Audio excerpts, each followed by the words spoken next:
Hey everyone, Simon and Alex here with Top Tennis Training, and we have another tactics lesson for you today. In this video, we're going to talk about the zones of the court and where you should be defending from, where you should be rallying from, where you should be attacking from, and what should be your kill zone.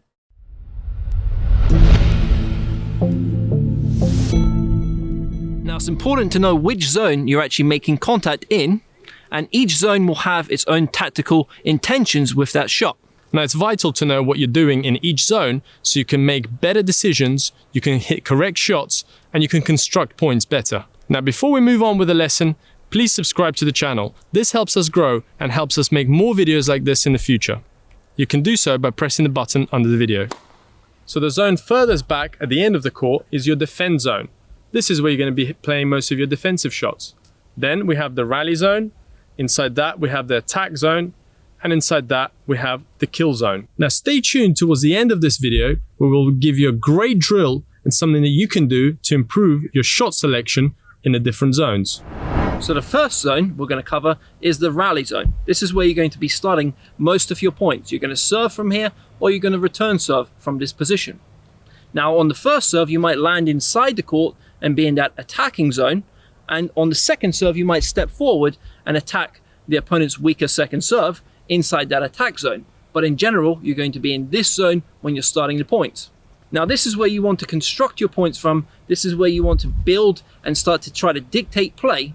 So you're not attacking, but you're trying to make something happen from this zone. Now in order for you to not allow the opponent to actually attack you when you're in this zone, you need to make sure that you're keeping good length, you're hitting with aggressive spin, or you're keeping the ball very low with an aggressive slice. The next zone we're going to cover is the defense zone. This is when you get pushed back in the rally. This is when perhaps you're returning a big first serve, or you've lost control of the rally and you had to drop back, buy yourself some time, and hopefully stay in the rally. Now from this zone, we're looking to neutralize play and stop our opponent from attacking. But if we're on the run, we're simply trying to get the ball back as well. Using a lot of height on the ball here is particularly effective. Making sure that you're ready to run, because obviously you're going to have to cover a lot more angle as well, because the further back you go on the court, the more angles you have to cover, the more distance you have to cover to reach balls that are going wide. The next zone is the attack zone. This is where we have the upper hand in the rally, we're controlling play, and here you can start to really dictate that point with precision, with power, or by taking time away from the opponent by hitting on the rise. The last zone we're going to talk about is the kill zone. Now this is where you're being your most aggressive, and this is where you're going to hit most of your winners from. It could be from your forehand, from your backhand, from your volley, even your smash.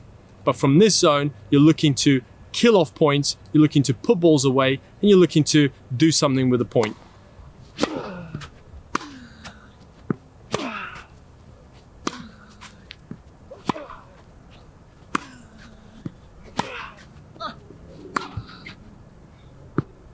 So in that point, after my serve, Alex hit quite a deep return. I was pushed back into that rally zone, and I'm happy to be there and to build the point from that zone. Anything shorter, I'll then move in to that attacking zone and try to dictate the point from.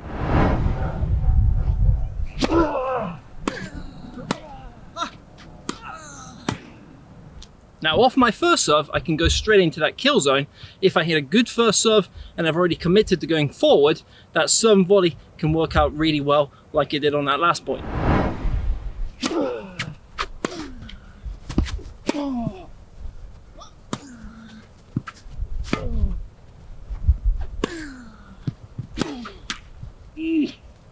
Now off your second serve, be ready that the opponent might push you back into the rally zone or into the defensive zone. So you have to be ready and anticipate sometimes that player stepping in and attacking that second serve. So when I'm the returner and I know I'm receiving a second serve, I want to sometimes be more aggressive on it. I can choose to either go back and hit a high ball, high looping shot, but that won't be the attacking option.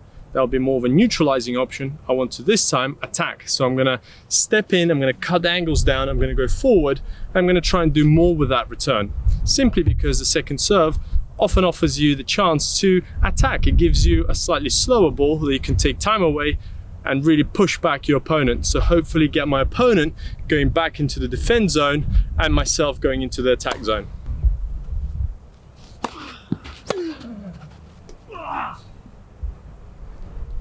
When returning first serves, I obviously will not be jumping forward into the court as much. Sometimes I'll have to block the return back and simply rally, get into a rally situation, and that's all I'm looking for.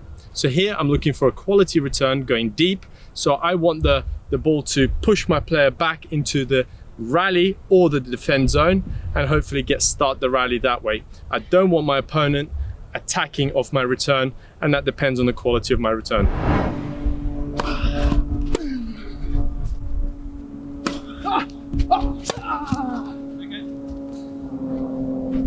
Sometimes if the quality of my return is not good enough, I may place myself into the defense zone before my opponent even hits the ball, just because I can see that the quality of my return will generate a bigger shot from the opponent. So here, if I don't get the return deep enough, I'm going to push myself back, buy myself a little bit more time, and then hopefully turn the point around if I can, to hopefully get into the rally situation and then try and build my way back into the attack situation.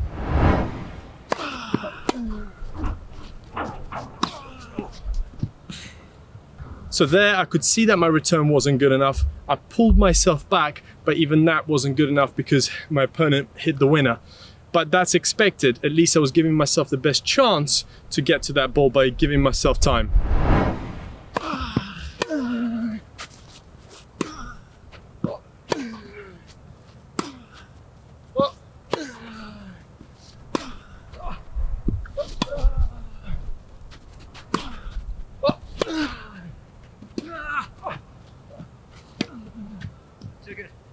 So then at that point, it switched from being in a defensive position to taking quite an aggressive position, going to the attack, and at the end, the kill zone. Things like that can change in a rally.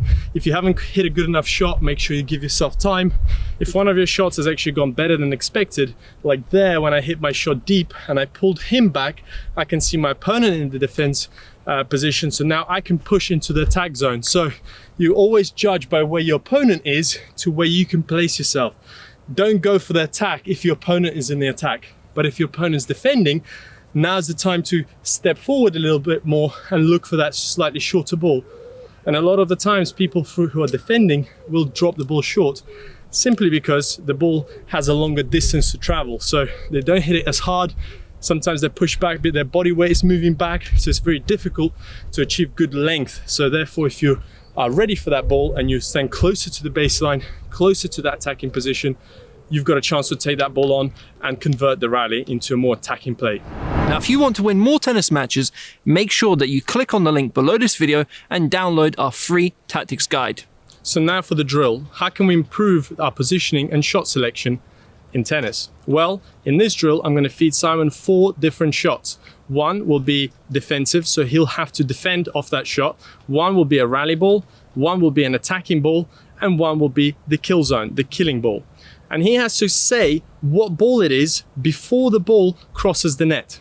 This is quite a good indicator whether you're spotting how good or bad the shot is and whether you're making the correct decision. You don't want to be saying kill when the ball's bounced already, because you won't have the time to get there and actually kill that ball off. Similarly, it'll be very difficult for you to defend if you're only defending, you're standing close to the baseline in an attacking position, and then you spot yourself having to move back when the ball has bounced. So pros actually spot the trajectory of the ball and the depth of the ball pretty early. They spot it before it reaches the net. But for club players, and certainly for most competitive players, if you are spotting the ball, the direction and the depth when it crosses the net, then you're doing a good job. Rally. Rally. Kill.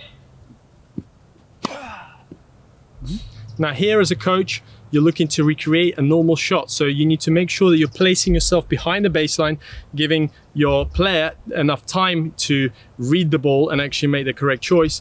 For the player here, it's important that they're making the correct choice as quickly as possible, but also they're hitting the correct shot. So if they're in defense, they want to be hitting either a slice or a higher loopier shot. And when they're attacking, they want to be hitting more of a flatter, more aggressive kind of shot.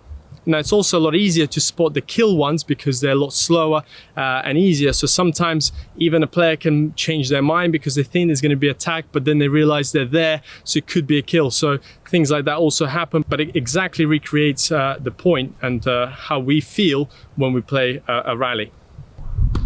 Rally. Kill.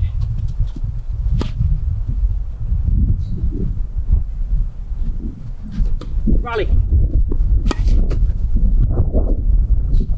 Rally. Rally. Kill. Now, thank you guys for watching. We hope you enjoyed the video and learned something new. Hopefully you'll be making better tactical decisions in the next match that you play. Now, if you have enjoyed the video, make sure you click on that like button, subscribe to the channel as well. It helps us out. It helps us to reach more people, and make sure that you share this video with anyone who would benefit from watching it.